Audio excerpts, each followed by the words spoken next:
Now, the one that's a real hard one, the one that we're like,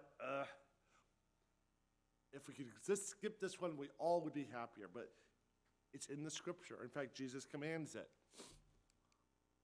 Love your enemies. That one's hard. That's hard. Because there's people in our lives, or the people we know, and there's people in the world that are like, I don't want to love that person. I don't want to have compassion on them. Don't you understand who they are? But God says, you are to love your enemies.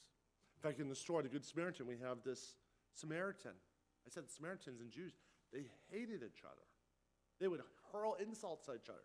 The Jews would do all they can to avoid the Samaritans. The Samaritans would do everything to avoid the Jews. They did not like them. And Jesus has them slam bang together in the story.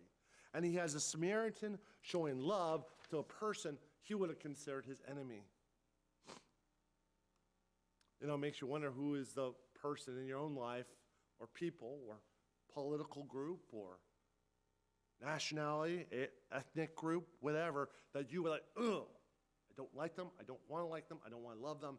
But here Jesus is saying, no, you are called to love them. It's not your job to judge, that's God's job.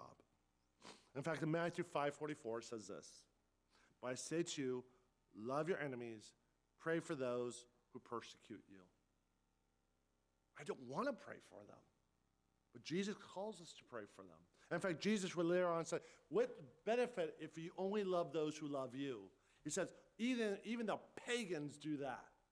But the real test of faith is loving people who you don't like, who you don't get along with. That's the true test of faith. The true test of do you really believe is, are you willing to love those or bring people into your house that normally they would be excluded. You would never bring them in. And the true test is, will you love the unlovable?